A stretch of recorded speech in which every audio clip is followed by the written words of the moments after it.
को जितने भी लोग इस क्लास से जुड़ रहे हैं, आप लोगों का बहुत बहुत स्वागत है। मित्रों देखिएगा, आज की हमारी जो क्लास है इसमें हमने जो है 25 महत्वपूर्ण प्रश्नों की श्रृंखला ली हुई है। इसमें कुछ जो है वेदों से संबंधित है और पर्वों से संबंधित है और जो है मेला जो लगता है, जो प्रसिद्ध मेला लगता है, उससे संबंधित यह क्लास है। ये क्लास आपके लिए बहुत ही महत्वपूर्ण है। इस प्रकार के क्वेश्चन जो है आपके जो है पेपर में, कला के पेपर में या जीके जीएस के पेपर में भी पूछे जाते हैं। चलिएगा देखिएगा, आज का हमारा जो पहला प्रश्न है और सभी लोग जवाब दीजिएगा। एक बार शुरू करने से पहले एक बार सभी लोग शेयर कर दीजिए। शेयर कर देंगे, ज़्यादा से ज़्यादा लोग जुड़ेंगे। एक बार शेयर कर दीजिए। अगर सब्सक्राइब नहीं किए हैं, सब्सक्राइब जरूर कीजिए ताकि जो है आपको आने वाली क्लास आपको दिखे। चलिए एक बार शेयर कर दीजिए। चलिए सभी लोग जवाब दीजिएगा। देखिएगा, आज का हमारा पहला प्रश्न है, महात्मा बुद्ध द्वारा दिए गए प्रथम उपदेश को क्या कहा जाता है?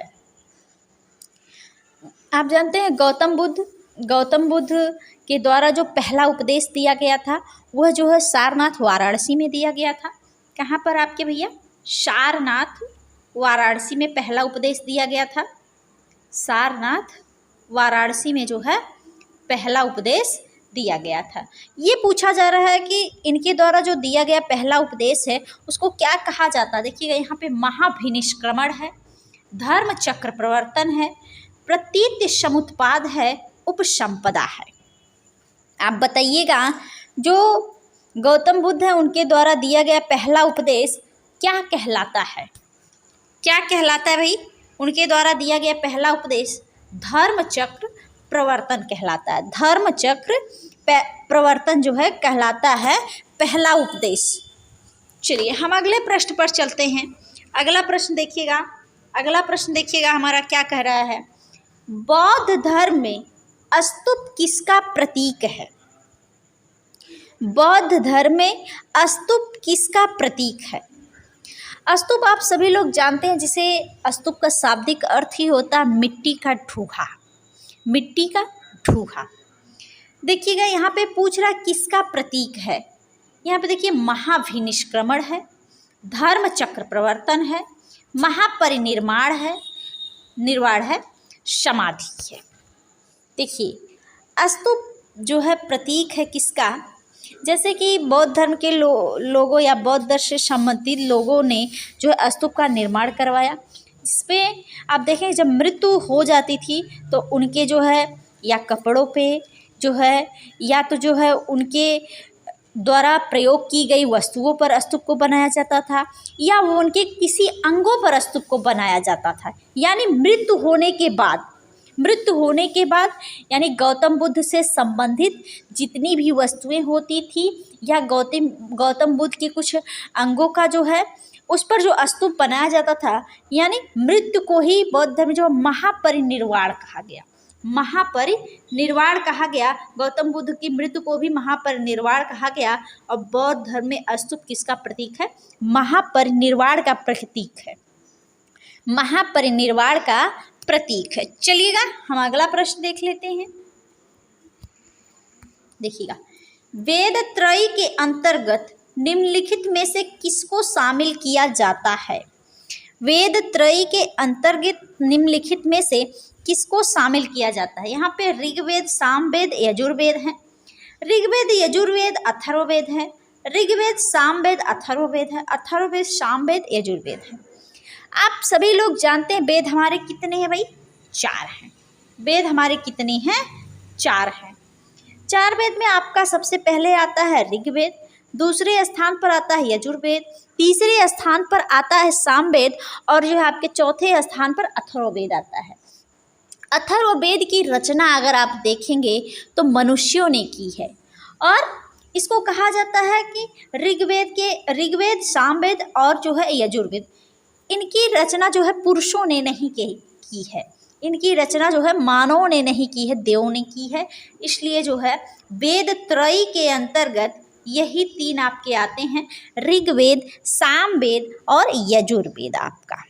देखिए इन तीनों में आपके अथर्ववेद मिल रहे हैं, इन तीनों में अथर्ववेद है, इसलिए ये ऑप्शन जो है आपका सही नहीं है। चलिए हम अगले प्रश्न पर देखते हैं।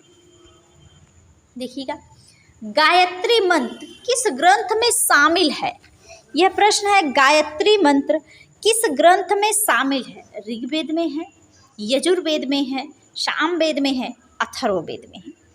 आप देखेंगे गायत्री मंत्र जो है, गायत्री मंत्र जो है वह ऋग्वेद में है, वह ऋग्वेद में है। गायत्री मंत्र जो है ऋग्वेद के जो है मंडल में है, जो 10 मंडल हैं उसमें से जो है उसमें गायत्री मंत्र का भी उल्लेख किया गया। ऋग्वेद के मंडल में गायत्री मंत्र का उल्लेख किया गया है। देखिएगा यहाँ पे आपका ऑप्शन नंबर पहला सही हो जाएगा। चलिएगा हम अगले प्रश्न पर चलते हैं। देखिएगा, निम्नलिखित में से किसका संकलन ऋग्वेद पर आधारित है? किसका संकलन ऋग्वेद पर आधारित है? देखिएगा, ऋग्वेद का, सामवेद का, यजुर्वेद का, अथर्ववेद का। देखिएगा, इसमें से जो प्रश्न ये पूछा जा रहा है किसका संकलन जो है ऋग्वेद पर आधारित है, किस वेद का संकलन ऋग्वेद पर आधारित है, तो वह कौन सा वेद है भैया? सामवेद। सामवेद जहाँ से हमारी संगीत शुरू होती है वह जो है ऋग्वेद के संकलन पर आधारित वेद है। चलिए अगला हम प्रश्न देख लेते हैं। अगला प्रश्न देखिएगा, सभी लोग जवाब दीजिए, सभी लोग जवाब दीजिए। चलिए, हिंदू धर्मावलंबियों का प्रमुख धार्मिक ग्रंथ है। हिंदू धर्मावलंबियों का प्रमुख धार्मिक ग्रंथ है, वेद है, रामायण है, महाभारत है, उपर्युक्त सभी है। बताइएगा, हिंदू धर्मावलंबियों का प्रमुख धार्मिक ग्रंथ है, हिंदू धर्मावलंबियों का प्रमुख धार्मिक ग्रंथ कौन सा है? ये तीनों हैं, वेद भी हैं, रामायण भी है और महाभारत भी है, यानी तीनों हैं आपके, यानी उपयुक्त सभी। चलिए हम अगले प्रश्न पर चलते हैं। सभी लोग जवाब दीजिए, बहुत अच्छे अच्छे प्रश्नों को हमने लिया हुआ है। चलिए, महाभारत का मौलिक नाम था, महाभारत का मौलिक नाम क्या था? बृहत कथा है, रास तरंगिणी है, कथा सरित सागर है, जय संहिता है। बताइएगा महाभारत का मौलिक नाम क्या था? सभी लोग जवाब दीजिएगा, महाभारत का मौलिक नाम क्या था? बताइएगा, सभी लोग बताइएगा, महाभारत का मौलिक नाम क्या था? देखिएगा, जय संहिता। जय संहिता था महाभारत का मौलिक नाम। प्रारंभिक नाम भी जो है महाभारत का यही है, जय संहिता है। चलिए हम अगले प्रश्न पर चलते हैं। देखिए यहाँ पर भी वही क्वेश्चन है, महाभारत का प्रारंभिक नाम? रजमनामा, हजमनामा, जय संहिता, पांडव विजय। हमने अभी आपको बताया है कि महाभारत का जो मौलिक नाम और प्रारंभिक नाम क्या है? जय संहिता है, जय संहिता है। चलिएगा हम अगला प्रश्न देखते हैं। देखिएगा हमारा अगला प्रश्न है, बौद्ध धर्म के 5 महाव्रतों का उल्लेख सर्वप्रथम कहाँ मिलता है? बौद्ध धर्म के 5 महाव्रतों का उल्लेख सर्वप्रथम कहाँ मिलता है? बताइएगा, मुंडकोपनिषद है, कठोपनिषद है, छांदोग्योपनिषद है, तैत्तिरीयोपनिषद है। बताइएगा, बौद्ध धर्म के 5 महाव्रतों का उल्लेख सर्वप्रथम यानी सबसे पहले कहाँ मिलता है? बौद्ध धर्म के 5 महाव्रतों का उल्लेख सबसे पहले कहाँ मिलता है? कहाँ मिलता है? छांदोग्य उपनिषद में। छांदोग्य उपनिषद में जो है बौद्ध धर्म के 5 महाव्रतों का उल्लेख सबसे पहले मिलता है। चलिएगा हम अगला प्रश्न देखते हैं। अगला प्रश्न देखते हैं, सर्वप्रथम किस उपनिषद में देवकी पुत्र एवं अंगीरा के शिष्य के रूप में कृष्ण का उल्लेख मिलता है? सबसे पहले कौन सा उपनिषद है जिसमें देवकी पुत्र एवं अंगीरा के शिष्य के रूप में कृष्ण का उल्लेख मिलता है? बताइएगा, बृहदारण्यकोपनिषद, कठोपनिषद, छांदोग्योपनिषद, तैत्तिरीयोपनिषद। बताइएगा जो है कौन सा ऐसा उपनिषद है जो देवकी देवकी पुत्र कृष्ण हैं, उनके जो है अंगीरा के शिष्य के रूप में इनका उल्लेख मिलता है। वह कौन सा है भैया? छांदोग्योपनिषद। छांदोग्योपनिषद में जो है इनका उल्लेख मिलता है। चलिएगा हम अगला प्रश्न देख लेते हैं। ठीक है, सर्वाधिक लोकप्रिय पुराण है, सर्वाधिक लोकप्रिय पुराण है, बताइएगा। श्रीमद् भागवत पुराण, विष्णु पुराण, मत्स्य पुराण, मार्कंडेय पुराण, बताइएगा। सर्वाधिक लोकप्रिय पुराण है कौन सा भैया? श्रीमद् भागवत पुराण है, श्रीमद् भागवत पुराण है। चलिए हम अगला प्रश्न देखते हैं। देखिएगा हमारा अगला प्रश्न है, सरहुल पर्व का संबंध किस राज्य से है? सरहुल पर्व का संबंध किस राज्य से है? देखिएगा यहाँ पे राजस्थान है, यहाँ पे झारखंड है, मध्य प्रदेश है और क्या है भैया? पश्चिम बंगाल है आपका। बताइएगा सरहुल पर्व का संबंध किस राज्य से? आप कहेंगे सरहुल क्या है भाई? सरहुल एक पर्व है जो किसका पर्व है? आदिवासियों का पर्व है। किसका है? आदिवासियों का एक पर्व है, जो आदिवासी जनजाति होती हैं उनका जो है एक पर्व है सरहुल। जो यह सरहुल पर्व जब मनाया जाता है जो है वह जो है झारखंड राज्य से संबंधित है। झारखंड के अलावा आप देखेंगे छत्तीसगढ़, उड़ीसा, छत्तीसगढ़, उड़ीसा, यानी आप देख लीजिए ना, जो है आप देखेंगे तो क्या आपका जब मध्य भारत की बात करेंगे तो मध्य भारत में जो है जितनी जनजातियां हैं आपके जो है आदिवासी जनजातियां जो हैं उनका सरहुल पर्व है, मनाया जाता है। यहाँ पर जो है इसमें जो है झारखंड है आपका। चलिएगा हम अगला प्रश्न देखते हैं। देखिएगा कर्मा पर्व का संबंध किस राज्य से है? कर्मा पर्व का संबंध किस राज्य से है? देखिएगा यहाँ पे उत्तर प्रदेश है, असम है, बिहार, झारखंड है, पश्चिम बंगाल है। देखिएगा कर्मा पर्व का जो संबंध है, कर्मा भी एक प्रकार का जो पर्व है वह मनाया जाता है कहाँ पर? बिहार, झारखंड। देखिएगा बिहार झारखंड के अलावा, बिहार झारखंड में सबसे अधिक है, उसके अलावा आप देखेंगे पश्चिम बंगाल में भी है, पश्चिम बंगाल में है, और आप देखेंगे तो बांग्लादेश में भी कर्मा पर्व मनाया जाता है, छत्तीसगढ़ में भी मनाया जाता है। मतलब जो है यहाँ पर जो है यह कर्मा पर्व जो है आप देखेंगे बांग्लादेश, बिहार, झारखंड तो है, ये है, छत्तीसगढ़ भी है और जो है पश्चिम बंगाल भी उससे जुड़ा हुआ है। चलिएगा हम अगला प्रश्न देख लेते हैं। देखिएगा हमारा अगला प्रश्न है, अष्टांगिक मार्ग किस धर्म से संबंधित है? अष्टांगिक मार्ग किस धर्म से संबंधित है? जैन धर्म से, बौद्ध धर्म से, शैव धर्म से, हिंदू धर्म से। अष्टांगिक मार्ग की अगर आप बात करेंगे तो यह जो है संबंधित है किससे? बौद्ध धर्म से संबंधित है। किससे संबंधित है भैया? किससे संबंध रखता है? बौद्ध धर्म से संबंधित है। चलिएगा हम अगला प्रश्न देख लेते हैं। देखिएगा हमारा अगला प्रश्न है, पुष्टि मार्ग के दर्शन की स्थापना किसने की? पुष्टि मार्ग के दर्शन की स्थापना किसने की? चैतन्य ने, नानक ने, सूरदास ने, वल्लभाचार्य ने। पुष्टि मार्ग के दर्शन की स्थापना किसने की भाई? वल्लभाचार्य ने, वल्लभाचार्य ने की है। चलिए हम अगला देख लेते हैं प्रश्न, फटाफट एकदम एक बार शेयर कर दीजिए, एक बार शेयर कर दीजिए, ज़्यादा से ज़्यादा लोग जुड़ जाएंगे। एक बार शेयर कर दीजिए आप सभी लोग जो है एक बार शेयर कर देंगे, ज़्यादा से ज़्यादा लोग जुड़ेंगे। शेयर कर दीजिए एक बार, फटाफट एकदम प्रश्नों करा रहे हैं। और देखिए ये प्रश्न जो है बहुत ही महत्वपूर्ण हैं, बहुत महत्वपूर्ण हैं यह प्रश्न आपके लिए।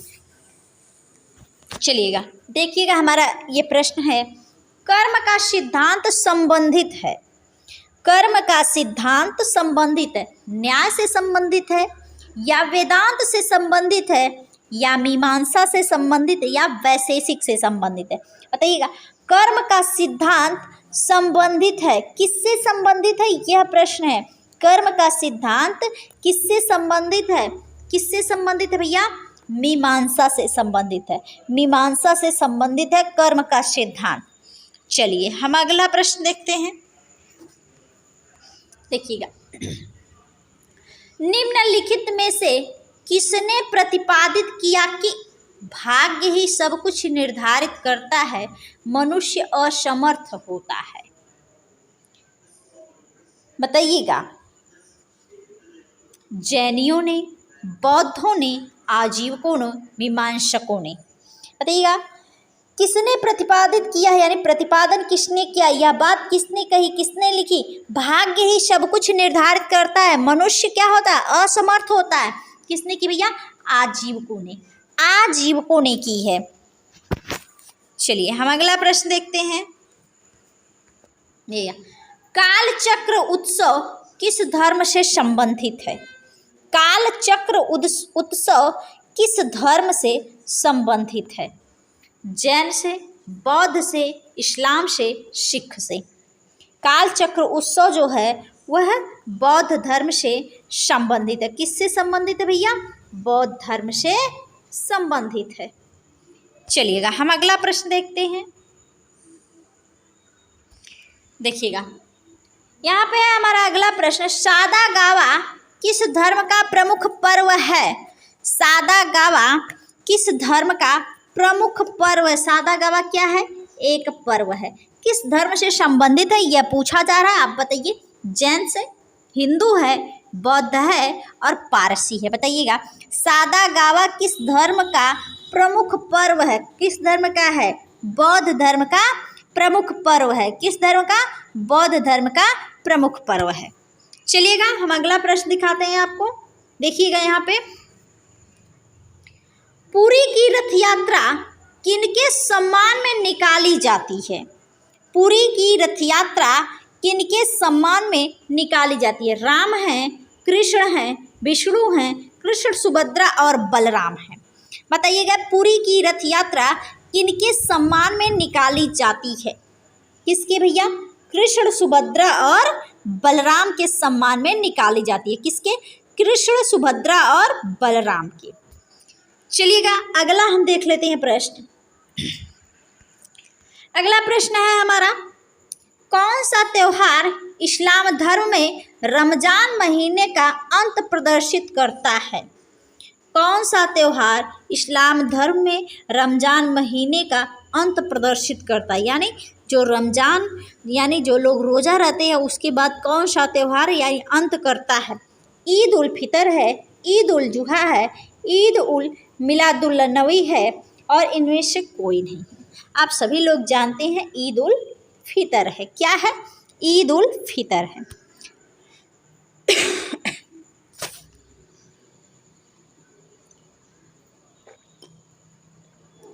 चलिए हम अगले प्रश्न पर चलते हैं। अगले प्रश्न पर चलते हैं। देखिएगा यहाँ पर हमारा अगला प्रश्न है, पैगंबर मोहम्मद के जन्म के दिन के उपलक्ष्य में कौन सा त्यौहार मनाया जाता है? पैगंबर मोहम्मद के जन्म के दिन के उपलक्ष्य में कौन सा त्यौहार मनाया जाता है? मुहर्रम है, ईद उल फितर है, ईद उल जुहा है, ईद उल मिलादुल नबी है। ईद उल मिलादुल नबी है। कौन सा मनाया जाता है? ईद उल मिलादुल नबी को मनाया जाता है, यानी पैगंबर मोहम्मद के जन्मदिन के उपलक्ष्य में। चलिए अगला हम देख लेते हैं, कंस मेला का आयोजन कहाँ होता है? ये सभी लोग जानते हैं इस क्वेश्चन का आंसर। कंस मेला का आयोजन कहाँ होता है? वाराणसी है, सर मथुरा में है, मथुरा है, आगरा में है। यहाँ सर मथुरा लगा इसलिए गलत है। ये क्या है? मथुरा लगा दीजिए, बात खत्म हो गई। चलिएगा हम अगला प्रश्न देख लेते हैं। देखिएगा, दुमका का हिजला मेला किस नदी के किनारे आयोजित होता है? दुमका का हिजला मेला, देखिएगा बड़ा जो है आपका ये मेला जो है दुमका का हिजला मेला, नाम भी इसका अजीब है। चलिएगा, दुमका का हिजला मेला किस नदी के? आप ये बताइए दुमका जो है यह कहाँ है? हिजला मेला कहाँ लगता है? ये भी हो गया है क्वेश्चन। किस राज्य में लगता है? आप कहेंगे कहाँ? झारखंड। कहाँ कहेंगे भैया? झारखंड में जो है दुमका का हिजला मेला लगता है। दामोदर नदी है, स्वर्णरेखा नदी है, बराकर नदी है, मयूराक्षी नदी है। दुमका का हिजला मेला जो है वह किस नदी किनारे है? किस नदी किनारे लगता है? मयूराक्षी नदी के किनारे लगता है। चलिए हम अगला प्रश्न देख लेते हैं। देखिए, प्राचीन पौराणिक और विश्वविख्यात हरिहर क्षेत्र का मेला कहाँ लगता है?